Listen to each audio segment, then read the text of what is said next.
Pascal Siakam will stay with the Pacers. What does it all mean? What does it mean for the rest of the Pacers free agency thinking in the future? What comes next in the Pacers offseason? We'll get to all that today on the Locked On Pacers podcast.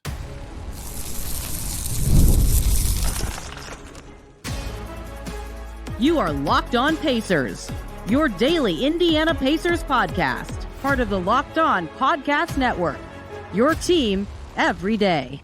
What up, y'all? Happy Thursday and welcome into another edition of the Locked On Pacers podcast, where we, of course, talk about the Indiana Pacers. As always, my name's Tony East. I cover the team for Forbes and SI, and today we continue coverage of the Pacers offseason. Big win. Pascal Siakam has agreed to terms on a new deal with the team. If you missed it and you're just here for the first time back in Locked On Pacers land, yesterday's podcast is an instant-ish, a couple hours late, but still, reaction to the news, the length of the deal, the agreement, some details that you might not get anywhere else, an explanation of all the factors at play, why it's such a huge deal for the Pacers, why Siakam fits so well with the team. That is the quicker yet still detailed version of just the signing. Now today, we'll expand out to the next question of the why, the what does it mean, the rest of how it ties into the Pacers team building plans, because there's so much more to every free agency signing, especially one of this magnitude and expense level that we have to get to. And so we'll do that today, looking at Obi Toppin, the rest of this free agency, future seasons of value, why it seems like the Pacers might have to make some hard decisions at some point in the next 13 or so months. That's all coming as we progress through today. But that stuff, while it all matters, and we'll get to it, is way less consequential than the big thing, which is keeping Pascal Siakam on the team. I feel like I'm not harping on this enough of how important it was to have a player this good sign with the Pacers. Like, people will remember this contextually as him re-signing, which feels different than luring David West when the Pacers did that over a decade ago. But people to this day refer to David West as perhaps the best Pacers free agent acquisition of all time, coming to the Pacers as a former All-Star. And maybe that's the case. Maybe it's Malcolm Brogdon, who was really a sign and trade, but Brogdon had to agree to come to the Pacers. Siakam was on the Pacers last year, so maybe he won't be thought of the same way because he's not coming from a different team. But if you just want to talk about unrestricted free agents who have inked a contract with the Pacers in unrestricted free agency, not restricted, lots of stars have done that, unrestricted free agency, this is the best signing the Pacers have ever had. We can go on into lots of details, and we will, about all the other stuff, but that is a huge win. It says a lot about the culture they've built, the support they gave Siakam after the trade, how he feels about being here, his fit with Haliburton, all of that stuff, which we dove into a ton yesterday. But it is just big of a win as it gets for the Pacers. That is the new bar to clear for them, is a Pascal Siakam level player. It was an unrestricted free agent, free to do whatever he wanted. There were good teams available with cap space. There were bad teams available with cap space. There were good teams available with cap space. And he chose to stay with the Pacers. Huge win for the team. I said before free agency even started that if they re-signed Siakam and then had a disastrous rest of their summer, that's the worst grade I could give their offseason, was still like a B-, C+ kind of range, right? It's going to be above average by default. They now have two top 40, at worst 40, players on their team for the next 4 years, right? Like that's awesome. That's a great place to start building from as they shift from rebuild to contention. And maybe you could say they started doing that last year. Maybe you could say that became official when they made the playoffs, but I don't think that's talked about enough. Now let's actually build out from that. The details, if you missed it already, or if this is your first podcast you're listening to for me on the agreement and you didn't know about it yet, 4 years. That surprised me a little bit. Talked about that on yesterday's show. I thought it would either be 5 or like a 2+1 or something. $189.5 million, which is not a real number to know, because what it really means is it's a max deal over 4 years. What it actually lands at will depend on what the salary cap for next season comes in at. It'll be close to that, but it won't be. It likely won't be exactly that. We'll get official numbers in early July on the actual numbers. Just know that the first 4 years of his contract and Tyrese Haliburton's will be exactly the same in terms of value every year. Maybe he did the 4 years for over 38 purposes, maybe for future extension purposes. Who knows what reasoning he could have or want. Again, I haven't had a chance to talk to him, obviously, but I made some some speculative guesses yesterday based on the cap rules, and now we build forward from there. And a lot of the key number to start with for a lot of discussion today is $42.3 million. That's the current projection for Siakam's contract in the coming season. That's what his max would be at the current projection, $141 million salary cap for 2024-25.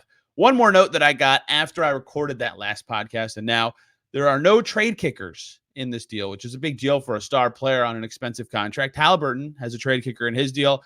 A trade kicker essentially means if a player's traded, their old team is on the hook to pay a bonus to the player. So they get a bump in salary that their old team that trades them away actually pays to de-incentivize trades or to make them more painful. All sorts of things in that way. And players can waive them if it helps them maybe get to where they want or something like that. It's not that common for that specific reason, but they're nice to have in a contract. I have been told Siakam does not have one or any bonuses of any kind for that matter. So straight for your max. We'll see what that lands at in early July. So the key number here, and where a lot of the discussion for the rest of today comes from, is that $42.3 million number. He and Haliburton combining for over 84.5 million, closer to 85 million than 84 this coming season against the salary cap. They deserve that. They're both wonderfully good players who are worth 30% of the cap. And that number will go down, assuming maximum cap growth. I think that's another key part that I didn't touch on yesterday. 8% raises. And what people don't understand when I say that, and that's on me for not explaining it very well, the raise is based on the first year salary. It's not an exponential raise. It's not 8% of the last season every time. It's 8% of the very first season of the deal. That's the raise over every single season. So that's why the Pacers could offer him more money over 4 years than any other team, because other teams can only offer him 5% raises. But it's not an exponential 8% raise, which is relevant because by the end of this deal, his percentage of salary cap will only be like 28, 27, assuming 10% growth for the cap every year, which is exponential. So that's a big deal as well in this process. But for the relevant discussion of what we're talking about for much of the rest of this show, the earlier seasons are what matters and the current kind of realm of the Pacers roster. And a lot of the reason that's the case is because this is a deep team, and it's a deep team with talent, and Siakam getting traded to the Pacers for Bruce Brown, Jordan Nwora, and 3 firsts meant they got Pascal Siakam and gave up one rotation player to do it. This is now the consequence. You have a lot of talent, and you have a very deep team with 1 or 2 guys who are deserving of or worthy of minutes who aren't going to play. So what do you do with that? And is this team expensive? How do they handle that? Those are kind of the next questions to me from this. So the starting part would be to look at this season in proximity to the luxury tax, right? And so right now, as it stands, I am talking on, if you're listening in the future, June 20th, which is relevant because it's before the draft. It's before June 28th. This is when TJ McConnell's contract will become guaranteed. It's before June 29th, which is when Jalen Smith's player option decision is due. So stuff can change. But right now, the Pacers have 12 players under an agreed to contract or an actual contract. And that the total value of those deals is over $155 million. That doesn't account for dead money also on their books. That does not account for any money for any of their free agents. And so right now, again, June 20th, this could and probably will change a little bit in the coming weeks. The Pacers are $14.3 million from the tax. And they don't have Obi Toppin on their team. And they don't have a full roster. They have to, at least for much of the season, field at least 14 guys. So they would need 2 more. They have not used any of their salary cap exceptions, which is possible, but much harder when you're this close in proximity to the luxury tax. So that is the next discussion. And I wrote about this in February after they made the Siakam trade, but before the February trade deadline. I said the luxury tax might be the next consideration. And the Pacers might be thrilled if the cap and tax come in higher than the current projections, which is still possible. So that's another reason I need to point out that it's June 20th. The tax projection could grow from what it is right now. But the Pacers now have some tough decisions to make potentially this year, maybe the year after. We'll see with regards to their team regarding the luxury tax with Siakam in tow. And we need to talk about those decisions, the numbers involved, ways they can kind of skirt around it and dance around it and give themselves as much time as possible to figure everything out. That is coming up next year on the Locked On Pacers podcast. Before we get to any of that, though, we have got to talk about Gametime, an authorized ticket marketplace of Major League Baseball, which gets making and getting tickets to the game faster and easier. Prices on the Gametime app actually go down the closer it gets to the first pitch because they've got killer last-minute deals all-in prices, views from your seat, and their lowest price guarantee. Take the guesswork out of buying MLB tickets. I can read that on the screen in front of me. I can also just tell you, because I used Gametime to get tickets to go watch the New York Liberty play the Dallas Wings last summer when I was in Brooklyn, and it was awesome. I love the view from your seat feature. Figured out exactly where I wanted to be in the lower bowl, kind of on the corner, which was awesome. Ended up pretty close to the Villanova women's basketball team by complete accident. I could see the all-in price the whole time. I hate that about other sites. When you get hidden fees at the end, it's annoying. I had confidence because I knew about the Gametime guarantee, which meant if I found tickets elsewhere in the same section row for less, they would credit me 110% of that price difference. They have tickets till I got them the day before the game, right? Everything you'd want in a ticket buying experience, they have it. Flash deals, zone deals. Your purchase is covered with flexible customer service policy. It's perfect. If you're buying tickets to an event, use Gametime, download the app, create an account, use the code LOCKEDONNBA when you sign up for $20 off your first purchase. Terms apply. But again, create an account, use the code LOCKEDON for $20 off. Download Gametime today. Last minute tickets, lowest price guaranteed. We are back here on Locked On Pacers. Thanks for making us your first listen today and every single day. For your second listen, Locked On Celtics. Hear more about the champs.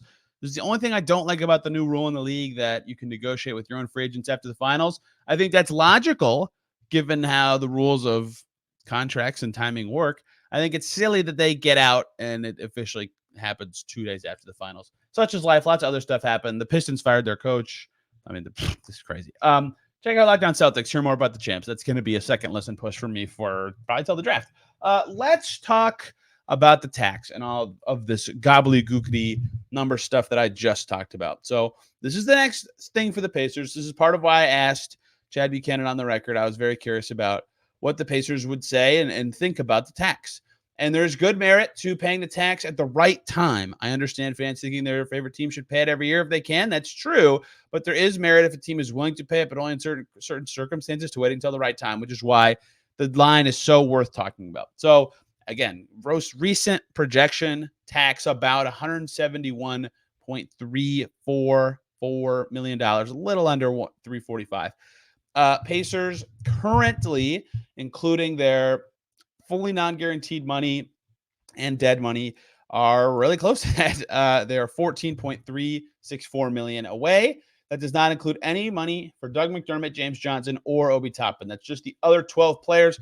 To run through them all very quickly from highest to lowest in terms of cap hit as of right now, that'd be Tyrese Haliburton, Pascal Siakam, Myles Turner, Aaron Nesmith, TJ McConnell, Bennedict Mathurin, Jarris Walker, Jalen Smith, Isaiah Jackson, Ben Shepherd, Kendall Brown, Andrew Nembhard. So what happens now? If they're $14 million from the tax with that team, look, that is their entire postseason rotation outside of Obi Toppin from last year. They have some young guys who could, in theory, step into that. But if this is what holds, and they have a draft pick coming up, right? The 36th pick, I think they should pick at 36, given what their youth pipeline is and could be with future firsts. But the 36th pick probably is too high of a pick to get a two-way guy. And that's going to add salary. And maybe it's a cheap guy because it's a second-round pick. But that's another factor to think about as the Pacers consider their salary situation. So they have to bake all that in as they try to figure out how are they going to, if they want to. Maybe they want to pay the tax. Maybe they want to. Next year, the very next season, the penalties for going slightly over the tax go down. I think that could be a factor in the Pacers thinking. I'm rambling too much about rules that don't matter for what I'm trying to say. What I'm trying to say is they're going to have to think about it, right? And so what does that mean? What can they do? For example, if Obi Toppin, who my estimated contracts that I've had for him before on this very show, something like 3 years, $45 million, but the exact one I had was 3 years, $41.66 million. And the reason I came up with that is it's a deal that starts exactly at the projected non-tax pyramid level exception for next season, and it's 3 years in length with 8% raises. And I only did that because, to me, that could be Toppin's like market value, just because if cap space dries up, a lot of teams could offer him, not a lot, some teams could offer him that non-tax pyramid level exception and feel good about it. He's certainly worth it. But cap space teams may not be willing to. So that just seems like a nice starting point number. And if that lands at that number, then all of a sudden the Pacers are a minimum contract away from the tax. There's only 13 players. You have to have 14. So what can they do? Do they need to think about not retaining Obi Toppin? Can they get him for less than the number that I just made up just now? Can they clear money in any other ways? Like if they're that close, there's got to be a better way, right? There's got to be something they can do. So the first thing to remember is when a team has to get under the luxury tax, what matters is the final amount of cash they pay, not the amount that they are when the season starts. So they could get under during the season at the trade deadline, waiving a non-guaranteed player, all sorts of stuff. But if they want to, after Siakam, think about what the next steps of adding flexibility would be, especially if they really want to keep Toppin. There's a couple names to look at and talk about. One is Jalen Smith. Jalen Smith currently has a $5.4 million contract for next season. That was included in my 12 players, as you heard me say. It's a player option currently on that deal. I noted that earlier. 9 days to officially make that decision and file it with the league. Michael Scotto reported in Hoops Hype that the current leaning would be that he opts out of that. I'll go into more detail next week on another rumors show. I mentioned that to say if he opts out, the Pacers get farther from the tax line, and they could likely get a third center for cheaper than that number. Now, they would not get a player as good as Jalen Smith. He had a nice one regular season for them. Caitlin and I just talked about his season on our season reviews pod for the centers. He did a lot of good stuff for the Pacers last year. Like during the season, people would ask about Jalen Smith, like, can he get $12 million a year? Like we're doing contract comps. I'm like, man, he could get more. Now I don't know that as much because his playoffs wasn't any good. But you just think about what could be next for him. Can he get $4 million from someone else, but a guaranteed rotation spot? Or can he get even close to it? Can he get 3 years, $20 million? And then he's happy to lose some money in the first year, but he knows he's getting more in the future. He's got a lot to think about, and I think that's a toss-up kind of player option if I had to guess. I would slightly think he's leaning towards opting out, but I have no idea. That is a guess. Either way, that is one way that the Pacers could have some flexibility. If they lose Jalen Smith and instead replace that with a veteran's minimum contract, they could save like $3 million, which that wiggle room is huge. You can bring in another minimum guy and potentially keep Toppin in that case, or find other ways to do it. So Jalen Smith is one guy to keep an eye on with what relates to Obi Toppin in the next steps of the Pacers. Another guy to keep an eye on, Kendall Brown. I'll talk about this in a second, but big loser of the Siakam sweepstakes is Kendall Brown. Kendall Brown's contract is non-guaranteed this coming season. It becomes $250,000 guaranteed on the opening night of the coming season for a little over $2 million. Look, I would guess if I'm the Pacers, I want Kendall Brown to just come play in Summer League. He was hurt last year and a lot of the season in his rookie year. So that get more data on him, I guess, see if he looks awesome with another summer of health. But if they could find a way to get a cheaper, lesser experienced player, perhaps the 36th pick, maybe not. Anyway, someone else in that spot or nothing in that spot to save $2 million, that also could be a way to get some needed wiggle room to keep Toppin and everything else in. And maybe they want to keep him right through training camp and get as much data as they can and then cut him then. But I do not think today was a particularly good day for Kendall Brown. If he was hoping to make the Pacers opening night roster, it just became that much harder. He's got to be that much better to prove that they need to make the decision, if they have to save money elsewhere. But that's the cleanest routes that are actually logical are Jalen Smith opts out or they just cut Kendall Brown to at least clear up some. If they do both of those things, they could get like $7 million farther away from the tax, and they could give some of that to Obi Toppin and some of that to another free agent, and they've replaced two players with a different two, but they still have the appropriate level of tax wiggle room. And this is just running through scenarios where they do end up keeping Obi Toppin. That is another discussion that we'll get to in just a second in the next segment. So I bring all this up to say that they still have ways they can keep their team together from last year, right? Still be intact, still be financially viable. But because Siakam is in and because it's max in year one, they're probably going to have to make some decisions or hope someone makes a certain decision that helps them save just a little tiny bit of money, or they've got to think differently about their approach with Obi Toppin specifically, which is the next part of this. We'll talk more about Obi, some other winners and losers, the future tax in a future segment coming right up. Before we get to that, though, we have got to talk about PrizePicks, America's #1 fantasy sports app, where you can turn $10 into $1,000 in a single game watching your favorite sports this summer. You just pick more than or less than on 2 to 6 player stat projections, and you're locked in. If you're looking for promotions, they've got them all throughout the week, every week. And it's America's #1 fantasy sports app with over 5 million active members. You can get in on the daily action with your friends and become part of the PrizePicks community today.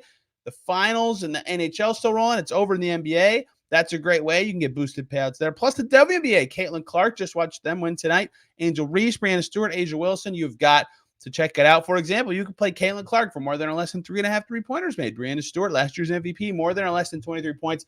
That's how you play. That's how the winnings roll in. Download the app PrizePicks today. Use the code LOCKEDONNBA for a first deposit match up to $100. Again, that's the PrizePicks app with the code LOCKEDONNBA for a first deposit match up to $100. PrizePicks, pick more, pick less. It's that easy. Back here on Locked On Pacers, thanks for making us your first listen today and every single day. Your second listen should be Locked On Pistons. Holy cow, Monty Williams got a boatload of money last year, reset the market for coaching salaries, and then got fired 1 year later. Oof. I give ownership a little bit of credit for apparently being the party that pushed really hard for him and then also fired him. I give no one any credit for hiring a coach and then immediately firing them in 1 year. Yikes. We'll see what the Pistons do. Kuka Hill has more over at Locked On Pistons. Here at Locked On Pacers, talking about Siakam, ripple effects from his deal. 5 years, 190-ish million. We'll see where it comes in. A lot of talk last segment that I just did about the tax, what it means for keeping Obi, how they can get a little more flexibility to not have to worry about the tax if it truly is a hard line in the sand for them next year. We just learned that, every team in the NBA got like a $12 million tax distribution last season. That's crazy. The Pacers got Aaron Nesmith's salary from other teams' tax payments, right? Like, that's crazy. That is another part of paying the tax that fans never talk about that is potentially relevant. So 2024-25 is what we just talked about, the tax that year. 2025-26 is the following season. And as it stands right now, with guaranteed money for the following players, hang on, I have to do some clicking to get there. With guaranteed money for Haliburton, Siakam, Nesmith, Walker, Mathurin, and Shepherd. That is $121 million in guaranteed salary. That does not have any money for TJ McConnell, Myles Turner, Jalen Smith, Isaiah Jackson, Andrew Nembhard, or Obi Toppin. And that's $67 million from the 2025-26 luxury tax. That's kind of sniffing it, right? McConnell, Turner, Nembhard, Toppin. Just look at those four players. Ignore the backup fives. Can those four players alone get you in at under $67 million? I doubt it. So maybe they can keep all those guys if they shed some other money elsewhere somehow. But you can see where this gets a little hairy, unless I'm missing something with the luxury tax line growth that season. But this is going to get tricky for the Pacers unless that someone's deal comes in at less than what it currently projects at, or they can find a way to shed some other money some other way, or else this might be hard. This might actually be hard for them to sort through financially, to get everyone on the team at a number that makes sense and keep this full group together. So what does that mean? Do they have to get rid of one of those players? No, not right now. They can get more information and figure it out. But I only bring up this to say, Obi Toppin's considerations, I still would try to keep him as the Pacers. I think if you're a small market team and you have a good young player, you should try to keep their rights, right? That makes a lot of sense. However, is there value in potentially thinking about a Toppinless future? Yeah, there probably is, just from a financial perspective of ducking the tax or using those resources on something else that's like a 2-year deal or something, or just some other way to do it. Because even if you just look at the $67 million, let's say Toppin, Nembhard, McConnell, and Turner all come in at a combined $67 million, which, to be clear, is like $18 million a player. Like, that's absurd to imagine. So maybe that's doable. Anyway, that does not include Jarris Walker and Ben Mathurin, who'd be up for paydays in the following 2 years, assuming they grow in any sort of way, or money for Ben Shepherd at some point in the future. And at some point, other contracts will come off the books, but you get to see where this gets tricky. So they have to start thinking about who's in and who's out of their long-term future. And so that's why I think Obi Toppin is an interesting player to talk about, right? I just mentioned, I still think they should try to keep him. They have restricted free agency on their side. Maybe they can get him for a lower number than my fake projection I made up last segment. But maybe there's other ways to allocate resources that make it easier to keep pieces that make the most sense. And if Toppin is a piece that they view makes the most sense, they should keep him. And again, I think they should keep him and figure out the problems later. But it does lead to there's going to be decisions and problems in the future because of the tax, because of what their team is, and other guys are due for contracts in future seasons. So that is where I think the ripple effects are from the Siakam deal and what this is going to force the Pacers to consider. If you are Kendall Brown, you had a bad day, right? It's much less likely. He's got now a harder time to me to make the Pacers roster this season. If you're Doug McDermott, you had a bad day.